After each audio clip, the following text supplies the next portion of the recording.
Buenas y santas, buenos y santos, sean todos ustedes bienvenidos a la comunidad cristiana de transformación. Bienvenidos a este fantástico show. Bienvenidos a una iglesia que tiene propósito para la gente de hoy. El día de hoy, como ya es cotidiano, ya oramos pues acá hace un tiempo, vamos a la palabra, vamos a leer la Biblia en el texto o la base teológica que estamos utilizando. ¿Ustedes recuerdan cuál es la base teológica que estamos utilizando? Yo hago este tipo de preguntas para que la gente allá sepa que aquí hay gente, que no es solamente un rostro bonito lo que están viendo, sino que también hay gente. Yo no soy solo una cara bonita, también hay espectadores. Bueno, muy bien. Primera de Pedro, capítulo 4, versos del 9 al 11. El título del mensaje ya es la tercera sección de esta serie y se llama Viviendo como si fuera el fin. ¿Listo? Viviendo como si fuera el fin. Vamos a leer entonces, en pantalla va a aparecer el texto. Dice así, vamos a leer en el nombre de nuestro Señor y Salvador Jesús. ¿Ustedes ya lo tienen? Eso, perfecto. Dice así, hospedaos los unos a los otros sin murmuraciones. Cada uno según el don que ha recibido, ministrelo a los otros como buenos administradores de la multiforme gracia de Dios. Si alguno habla, hable conforme a las palabras de Dios. Si alguno ministra, ministre conforme al poder de Dios. Voy a volver a leer el 11. Si alguno habla conforme a las palabras de Dios, si alguno habla, hable conforme a las palabras de Dios. Si alguno ministra, ministre conforme al poder que Dios da, para que en todo sea Dios glorificado por Jesucristo, a quien pertenecen la gloria y el imperio por los siglos de los siglos. Amén. Les voy a hacer una pregunta rápida. Ustedes saben que hay mensajes, hay predicaciones que uno quiere que se estalle la unción de Dios en el sitio.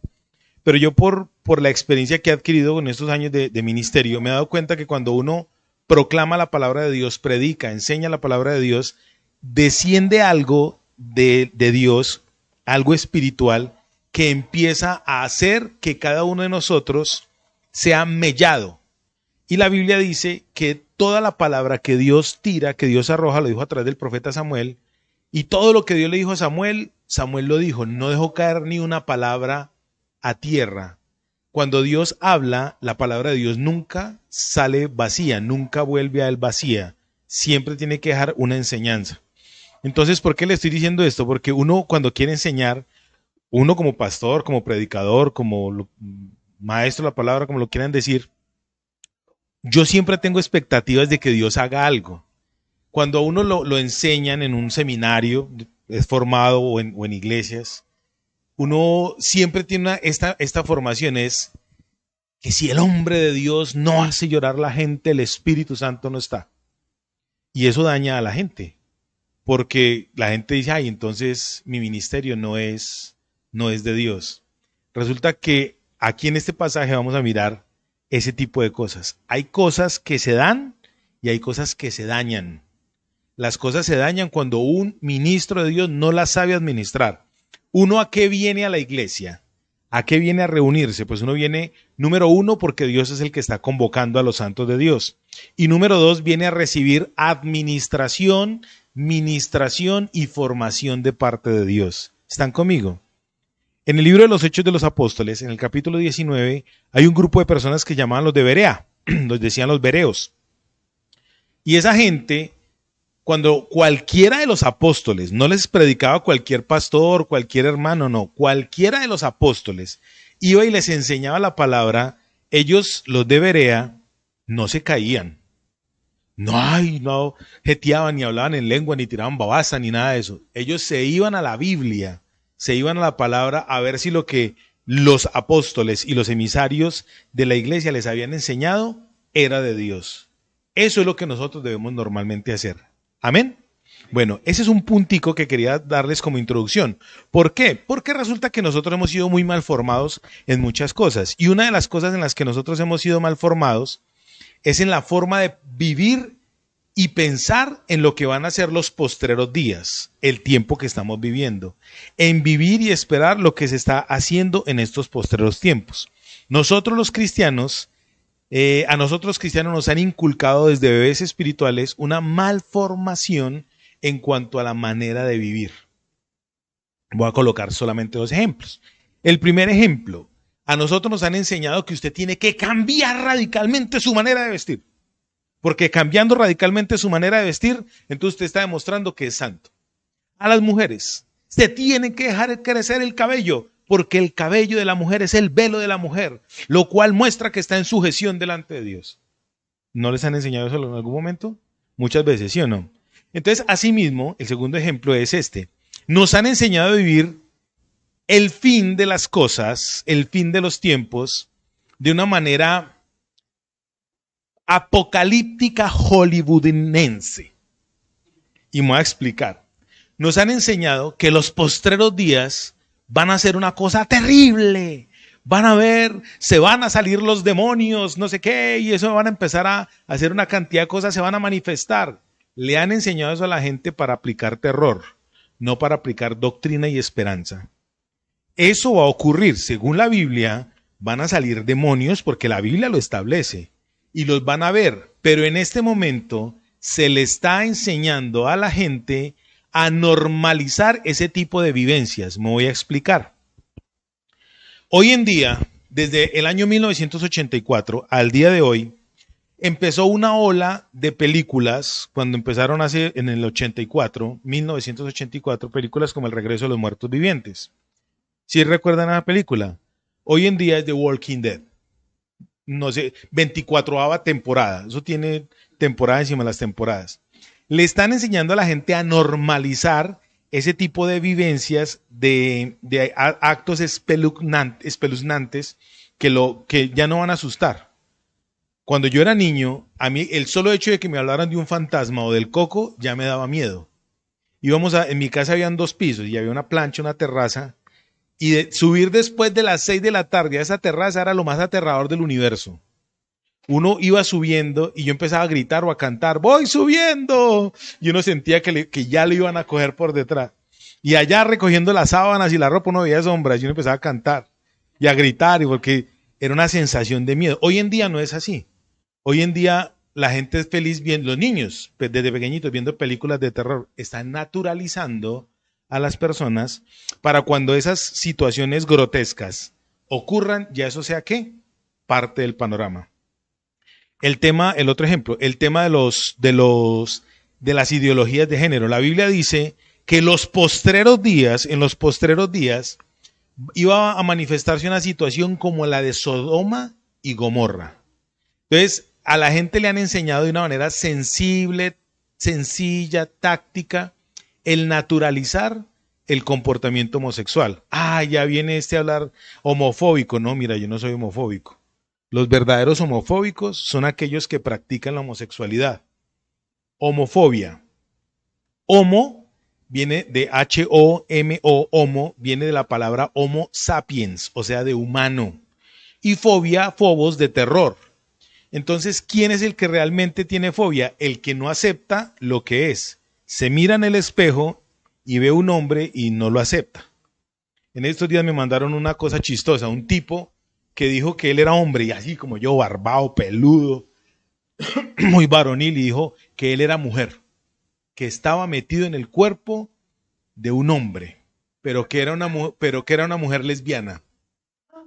A ver, pues, le gustaban las mujeres, o sea, de una estupidez, ¿cierto? Bueno, la idea es, ¿a qué quiero llegar con esto? Se está normalizando el tema de hacer que la gente vea las cosas livianas a lo que realmente son. Pero resulta que viene la otra parte, la parte de la terapia espiritual. A nosotros nos han enseñado la religión desde una perspectiva diferente a la que el Señor realmente quiere que nosotros vivamos.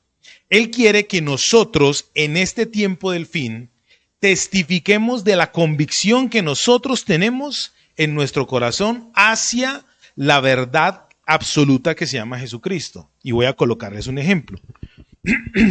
Nosotros los que hemos vivido una experiencia con Jesucristo, los que hemos tenido una experiencia sobrenatural con Dios, los que hemos tenido la develación del nombre de Jesucristo como Señor y Salvador, como único y suficiente Salvador, nosotros los que hemos vivido esa experiencia, logramos entender un poquitico diferente lo que la gente normalmente no entiende. Nosotros logramos percibir el mundo espiritual de una manera diferente, de una manera más real. Incluso en nuestra cotidianidad tratamos de ser diferentes, porque hay algo que está dentro de nosotros que nos está diciendo lo que está bien y lo que está mal. En la Biblia dice que es la conciencia, con interno, ciencia, conocimiento. O sea, es el conocimiento ¿qué? Interno. ¿Usted y yo tenemos conocimiento interno? Claro. ¿Quién nos lo devela? La Biblia. La Biblia nos dice que usted y yo vivimos en una condición que se llama la condición de pecado. Romanos capítulo 7 dice el pecado que mora ¿en dónde? En mí, el pecado que mora en mí. Él no dice los pecados, la Biblia no habla de los pecados, sino de la condición de pecado que está ahí, que se manifiesta en adulterio, en fornicación, en mentira, en robo, en lascivia, en orgías, en detracciones, en enojos, en iras, en todo lo que compete a lo que atenta contra ¿qué? La moral.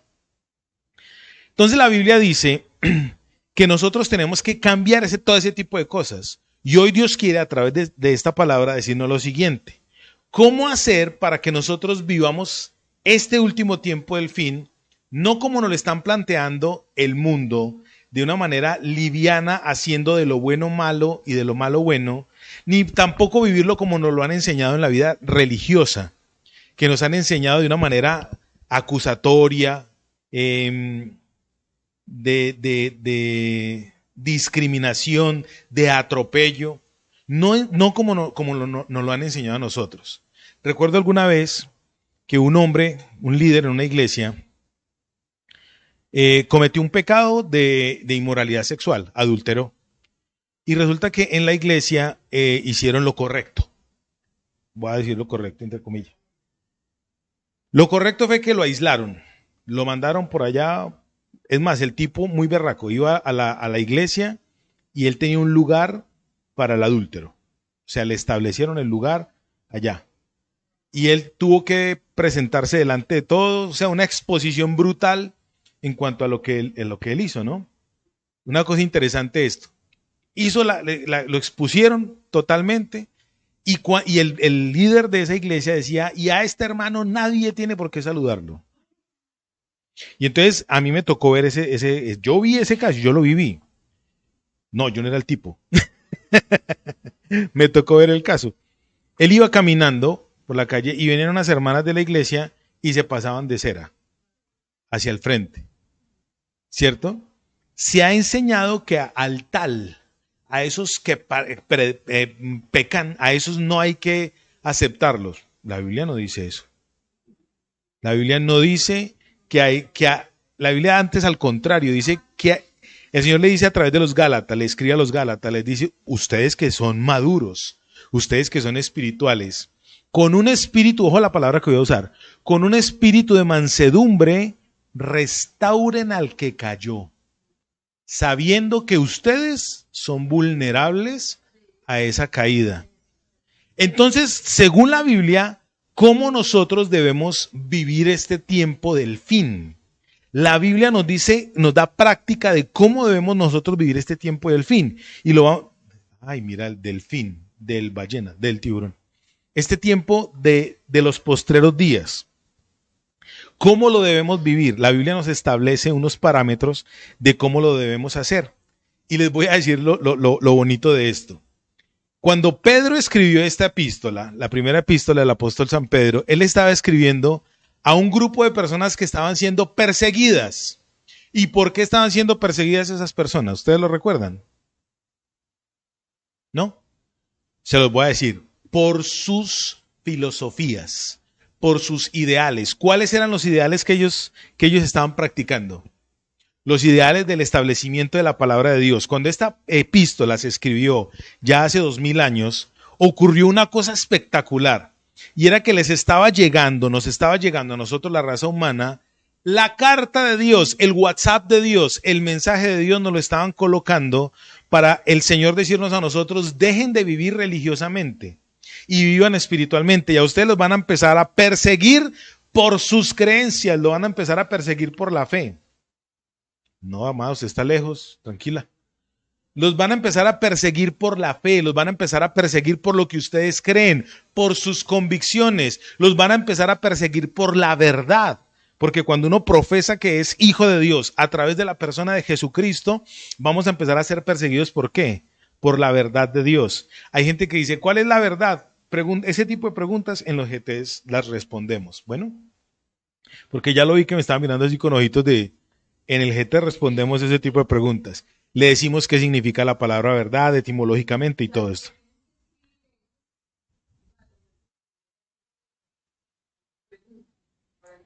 ¿Qué es la verdad? Entonces, bueno. Entonces, sí hay una verdad absoluta, científicamente comprobable, que es la existencia de Dios. Se puede comprobar. No solamente científicamente comprobable, sino también testimonialmente y vivencialmente. ¿Están conmigo? Entonces, empezó el proceso de persecución a esta iglesia. Imagínate, les voy a contar una cosa que me parece espectacular. Cuando Adán y Eva cayeron en el huerto del Edén, no llevaban más de 150 años en el Edén. Nuevecitos, nada, no llevaban nada.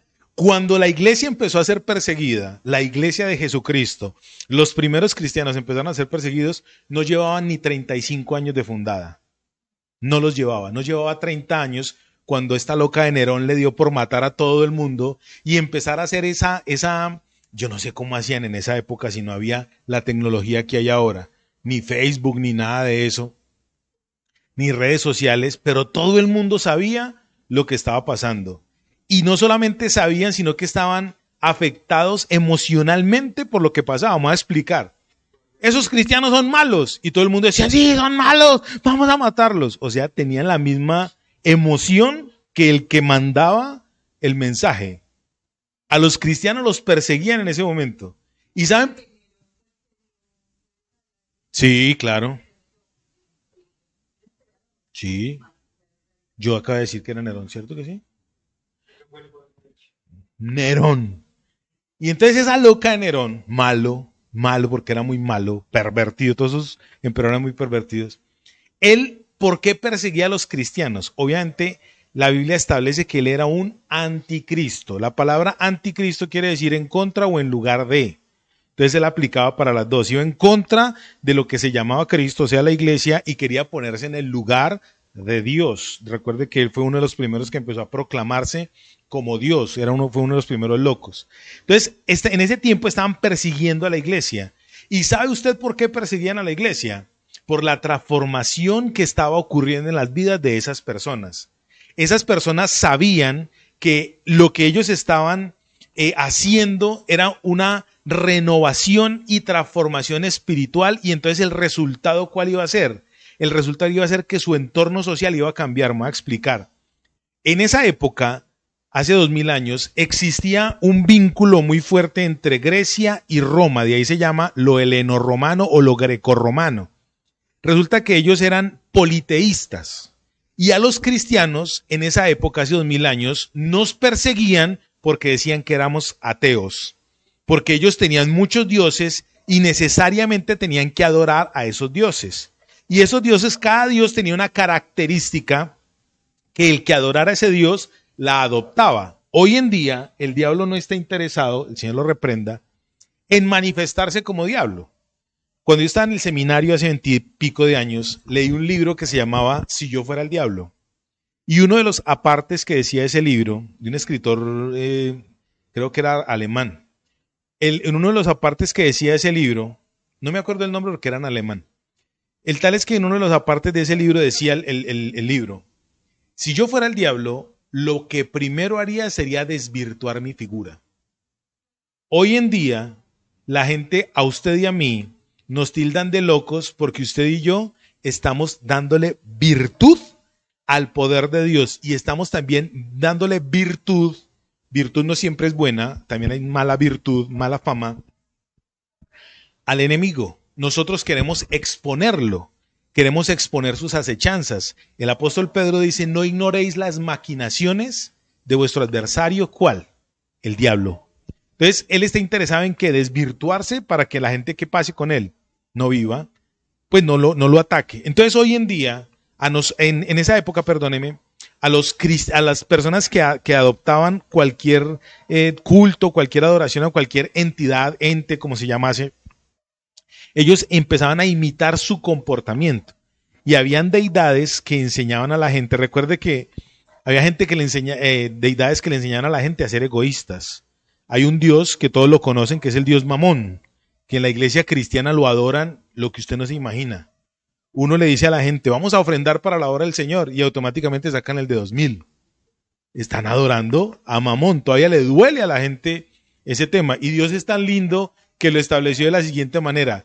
Cada uno dé como propuso en su corazón. Si usted quiere adorar a Mamón, hágale. Yo le doy libertad. Pero después no diga que no le avisamos. ¿Listo?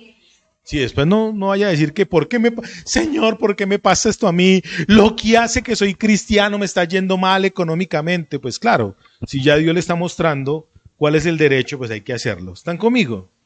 Resulta que a los cristianos de esa época los empezaron a perseguir por su buen comportamiento. Para los cristianos de esa época, Cristo ya estaba que venía. Porque el mensaje, ¿cuál era? El mensaje es anástasis. Cristo va a regresar pronto, Maranata. Cristo va a volver. De hecho, el libro de Apocalipsis dice en una oración, ven Señor Jesús, ven. Es una proclamación que usted y yo como cristianos, convencidos de lo que somos en Cristo, deberíamos tener. Orar, Señor, venga. Sáquenos de este bochinche en el cual estamos viviendo. Sáquenos, ¿cierto que sí? Bueno, resulta que a ellos los empezaron a perseguir por eso, por su buen comportamiento. Pero había algunos que se dejaron afectar por la persecución y empezaron a comportarse de una mala manera. Entonces el apóstol Dios tuvo que usar a los que escribieron la Biblia para que ellos pudieran decirle a usted y a mí qué es lo que tenemos que hacer. ¿Yo sí me he dado a entender hoy? Bueno, quiero que sepamos lo siguiente, qué y cómo debemos vivir como si fuera el fin. Póngale pues cuidado. En estos 3 versos de la Escritura podemos encontrar en síntesis algo bien interesante. Algo que Cristo hizo por usted y por mí. Dice la Biblia que Cristo se despojó de su deidad. Se despojó del ser igual a Dios como un motivo para aferrarse a ello. Y se entregó por usted y por mí en la cruz. Y en la cruz sufrió obviamente la muerte, una muerte muy, muy sangrienta. Pero la Biblia dice que Él nos reconcilió con el Padre. O sea, a través de Cristo yo estoy reconciliado con el Padre. Por eso aquí dice que todo lo que usted y yo hagamos lo debemos hacer para que a través de Jesucristo el Padre sea glorificado. Hoy no vamos a alcanzar a desarrollarlo todo, pero no importa. Yo quiero que usted se vaya con este pensamiento en su cabeza. El cristiano, el que ha vivido una relación con Cristo, su vida empieza a transformarse, diga conmigo, en las relaciones. ¿Qué es lo más difícil de mantener entre nosotros? Hay cosas que a mí me chocan de usted, cosas que a usted le chocan de mí. Y las relaciones interpersonales son muy duras. Nosotros somos especialistas por nuestra malformación en ser jueces y en no saber hablar. Y al no saber hablar tampoco sabemos escuchar. Y al no saber escuchar no sabemos percibir. Las relaciones, según la Biblia, en el libro de los Proverbios, creo que es en el capítulo 25, dice, hierro con hierro se aguza y el rostro con el rostro del hermano. Usted va a decir, uy, ahora este hermano nos va a empezar a dar látigo con temas de relaciones. No, no va a ser así. Lo voy a dejar a su criterio. Solo le voy a decir lo que dice la Biblia. Diga conmigo, viviendo como si fuera el fin, es viviendo en el servicio a otro. Se lo voy a poner así de sencillo. Si usted le quiere servir a Dios, pero se le dificulta servirle a un hermano, sírvale a su cónyuge, los que son casados. Los hijos, sírvale a su papá, a su mamá, a sus hermanos, pero sirva, o sea, haga el ejercicio. Empiece a hacer el ejercicio, no se quede solamente con la información. Lucas capítulo 11 verso 1 dice, aconteció que estaba Jesús orando. A mí esa palabra me gusta mucho porque todo lo que hace Jesús es un acontecimiento, o sea, es una realidad, no es un mero deseo. Entonces, empieza a hacer el ejercicio.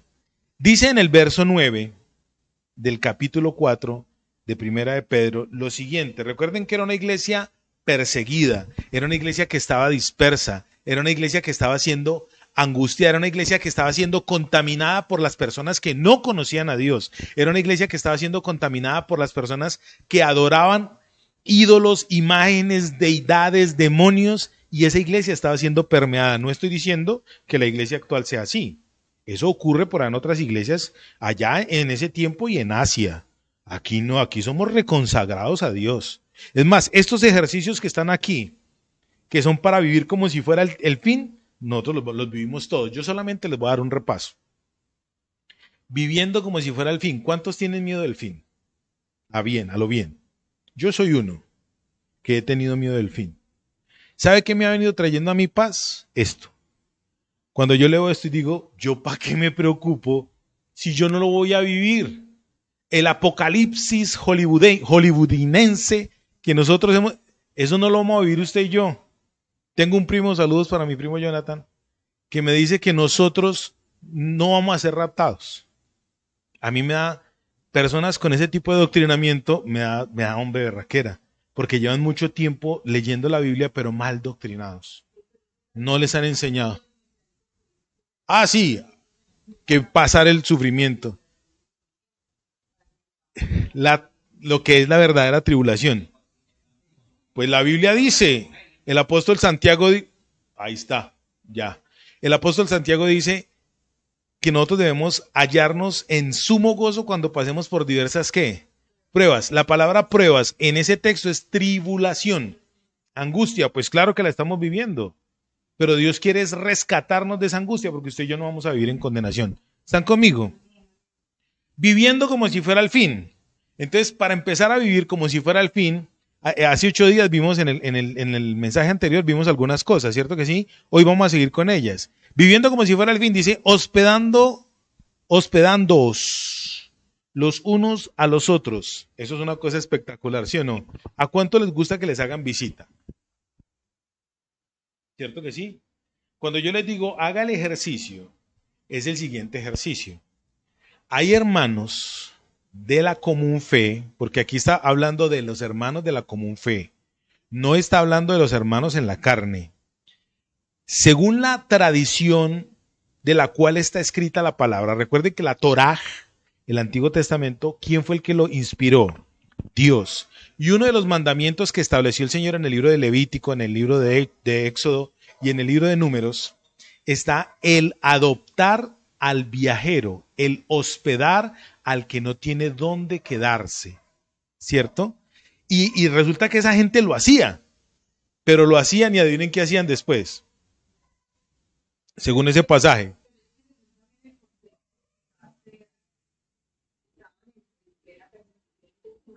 Ujú. Eh, entre ellos mismos.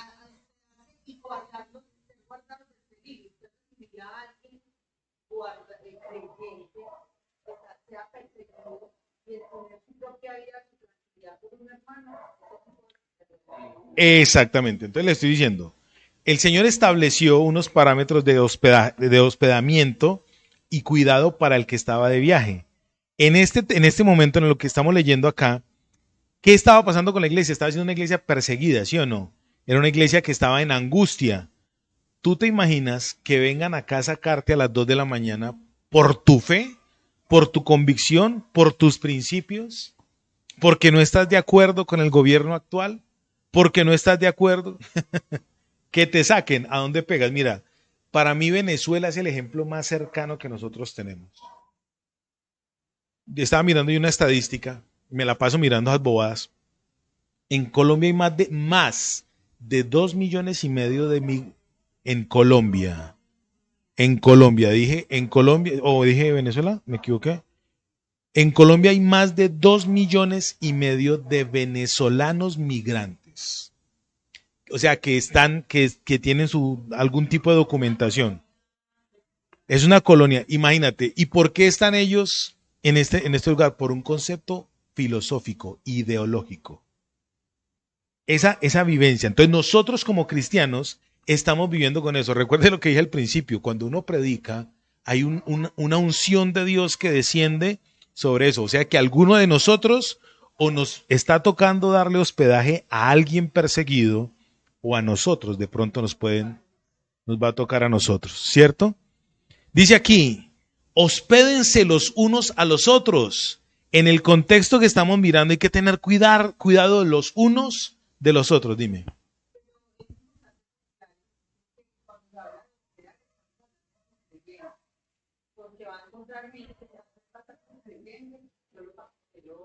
Obvio. Cuando estamos hablando aquí, estamos hablando de, por eso dije, hermanos de la común fe. Obvio, el fruto lo va a mostrar, o el fruto lo va a mostrar. Estoy hablando de creyentes, o sea, hermanos de la común fe, que uno sepa que es una persona que quiere cambiar, que está siendo transformada por el poder de Dios. Es que al que persiguen, al que el enemigo persigue es porque está metido con Dios. Si no, no lo perseguiría. De hecho, hay gente que dice, un dicho por ahí es que el borracho, a los borrachos los cuida el diablo. Pues claro, si lo tiene ahí pegado, pues obvio. Si se le sale de la fila, pues tiene que atacarlo para que vuelva otra vez a donde él necesita que esté. Sí. Yo admiro a esos hermanos que han recibido a esa hermana. Le digo una cosa, aquí viene lo teso. Hospédense los unos a los otros, pero hay un requisito para que sea bendición. ¿Cuál? Está en el verso. El que murmura es tan pecador como un asesino. El que murmura es tan pecador como un adúltero. El que murmura es tan pecador como un fornicario. La Biblia lo tiene como una obra de la carne, de tracciones. Inventarse cosas. No, me tocó darle hospedaje a aquel, pero casi, definitivamente, a los 3 días, por ahí decía mi mamá, el muerto y el arrimado a los 3 huele maluco. Ya está maluco. ¿Qué dice la Biblia? Si usted quiere vivir como si fuera el fin, viva con una persona que está siendo perseguida por su fe, que está siendo transgredida por su convicción en Jesucristo. Hospédelo, pero no murmure de esa persona para que no acarree sobre usted o sobre mí maldición. Estaríamos haciendo lo mismo que mejor dicho, María, ¿sí supieron que el pastor Alexander adulteró? El que murmura está en la misma condición.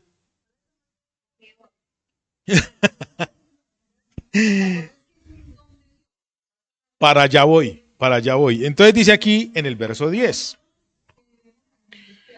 Dice aquí, cada uno, según el don que ha recibido, ministrelo a otros como buenos administradores de la multiforme gracia de Dios. Les voy a contar algo interesante.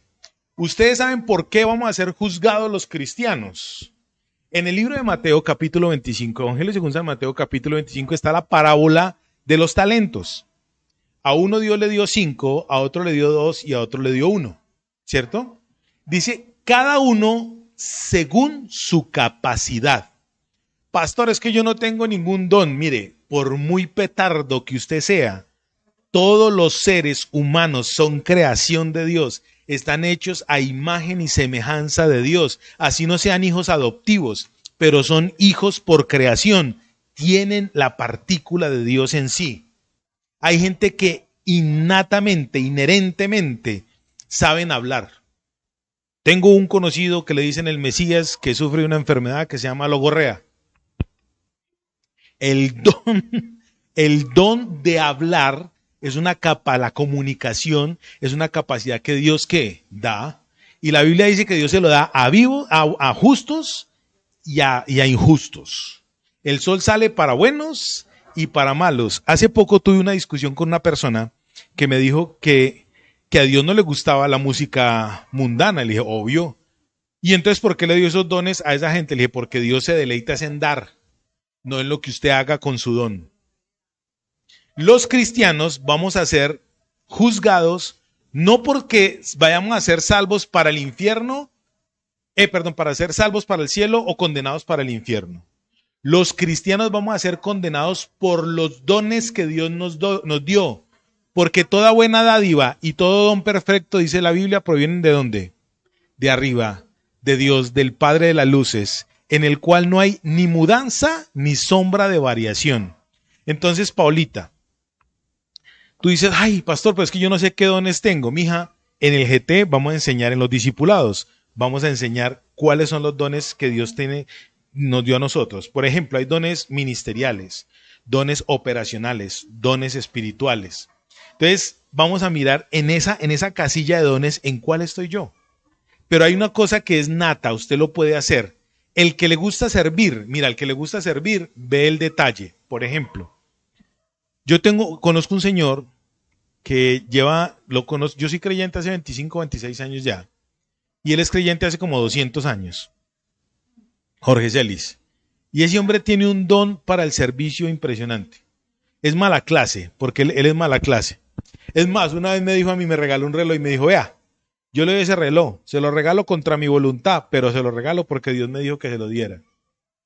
Ese tipo decía, yo no voy a hacer eso, porque fue conserje de la iglesia. Yo no voy a hacer eso porque no me corresponde. Y al rato lo veía uno allá barriendo.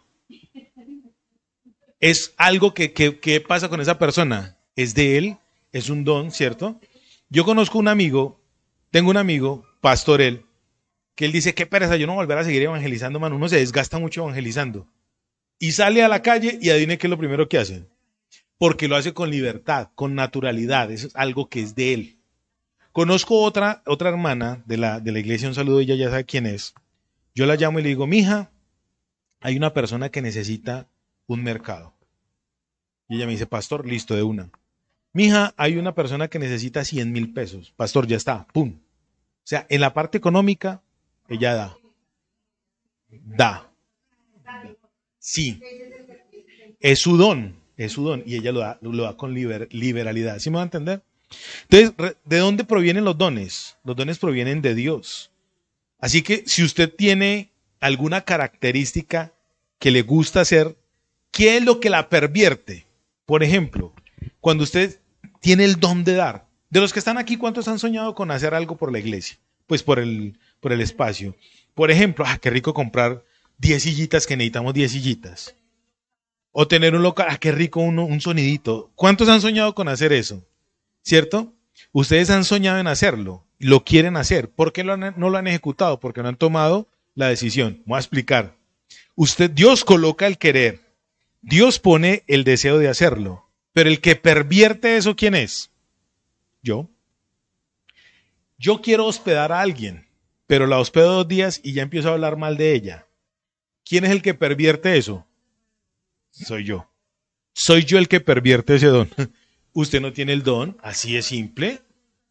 Bueno, tiene otro tipo de don. Por eso aquí dice que Dios tiene una multiforme manera de manifestarse. O sea, Dios no es solamente, como les decía al principio, Dios no es solamente la cosa así aterradora, juez, no.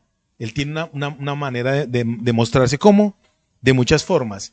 Y ojo con esto que les voy a decir. ¿A quién le gusta usar Dios? A sus hijos. A sus hijos. A Él le gusta que nosotros como hijos, ¿qué hagamos? Manifestemos la sensación de tenerlo a Él. Vea, la mejor forma de usted decir yo siento a Dios es cuando usted expresa el amor de Dios. Ya, yo también estoy mirando aquí, ve. Cuando Dios, la mejor forma de usted servir a Dios es cuando usted empieza a expresar lo que usted siente por Él. Y usted lo expresa de una manera que viva, real, un acontecimiento se manifiesta. Hospede, ejecute el don, pero no lo pervierta, no lo dañe, no murmure. Cuando dice aquí, cada uno, según el don que ha recibido, ministrelo. Eso es muy teso. ¿Ustedes saben qué es ministrar? Ministrar es dar. Un don es un testamento. Voy a explicar. Un don es un regalo que no lo tenía yo presupuestado ni me lo merecía. Un don es un testamento. En la Biblia hay dos ¿qué? Pactos. Dios no es de testamentos en cuanto a Nuevo Testamento y Antiguo Testamento. Pero una traducción de testamento es pacto o un don. Cuando Dios le va a dar a usted un testamento, cuando el ejemplo del testamento, se murió el tío rico y resulta que el tío rico le dijo, le voy a dar la finca con las 800 reses de ganado expropiadas a José y a Paola. ¿Usted qué tiene que hacer con eso? ¿Comerse las reses? No, tiene que administrarlas, porque si no, ¿qué va a pasar con esas reses? ¿Cierto? Entonces, eso es lo que Dios quiere que usted haga, ministre. Entonces, ministrar o administrar, dar, es, usted recibe de parte de Dios y usted ¿qué va a hacer? Lo va a dar, lo va a suministrar a quien tenga la necesidad. Recuerde, usted no va a ser juzgado porque aceptó o no aceptó a Cristo. Usted va a ser juzgado por los dones. ¿Cómo administró los dones? A mí me encanta hablar de esto. Mientras la gente aquí va a estar en un bochinche horrible en la tribulación y en la gran tribulación, nosotros, usted y yo, vamos a estar sentados en el regazo de mi Jesús, allá en las bodas del Cordero, y delante de todos, a ver, Alexander Sierra, venga, mijo, venga para acá, mijo, yo le pregunto, ¿qué hizo con los dones? A ver, cochita, ¿qué hizo usted con hechos dones? Delante de, porque esto es lo más teso. A ver cuántas coronas tiene usted, Alexander. A ver, yo veo aquí. Delante de sus coronas usted me va a contar qué hizo. A mí me encanta eso de Dios. Allá sí me quiero dejar banderear. ¿Usted se imagina? José, usted con todos esos talentos que tenía, a verlos pues. Entrampémonos. Ahí donde uno dice ay, ay, ay, en vez de decir amén. Si usted se está sintiendo confrontado por el mensaje, quiere decir que Dios está haciendo que caiga la atmósfera sobre usted. ¿Están conmigo? Voy a concluir con esto, porque por el tiempo no nos va a dar, pero dice de la siguiente manera. En el verso 11, dice, si alguno habla, hable conforme a las palabras de Dios. Y si alguno ministra, ministre conforme al poder que Dios da, para que en todo sea glorificado por Jesucristo. ¿Quién es el que va a ser glorificado por las capacidades que usted estableció? Dios.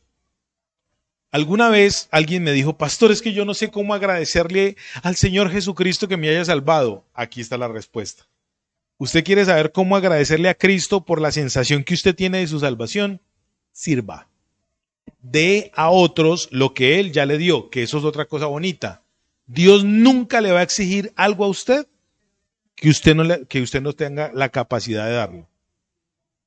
Él no le va a decir a usted, a ver, María, ¿y usted por qué no fue ingeniera de sistemas? Si no es lo suyo. Lo suyo es mandar a los hombres en la construcción. Lo suyo es darle látigo a este pobre hombre. Eso es lo suyo. A ver, Paulita, ¿usted por qué no fue gerente de Bancolombia? Pues porque Dios no la puso a gerenciar Bancolombia. La puso a gerenciar su hogar, a darle látigo a ese hombre, ¿sí o no? Ahí es donde usted tiene que demostrar lo que Dios le ha dado. ¿Sí me estoy dando a entender? Cada uno, dice la Biblia, según su capacidad. Los jóvenes, jóvenes tesos con el tema de la tecnología, con el tema de las comunicaciones y todo eso, y encerrados jugando play y cosas de esas. Yo le voy a decir una cosa, según la Biblia, Eclesiastés capítulo 11, verso 9 dice, de todo, absolutamente de todo, le vamos a dar cuenta a Dios.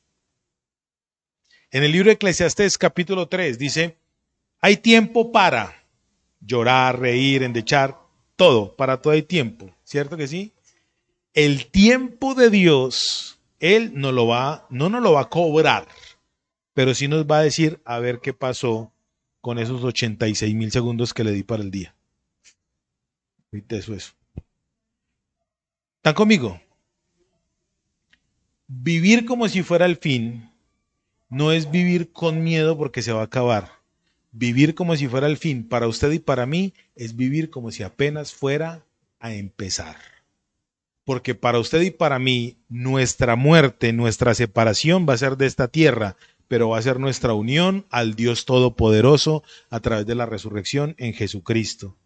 Para nosotros, por eso el apóstol Pablo dice, para mí el vivir es Cristo y el morir es la ganancia porque ya voy a estar en la eternidad con Él. ¿Cuántos de los que están aquí vamos a vivir eternamente?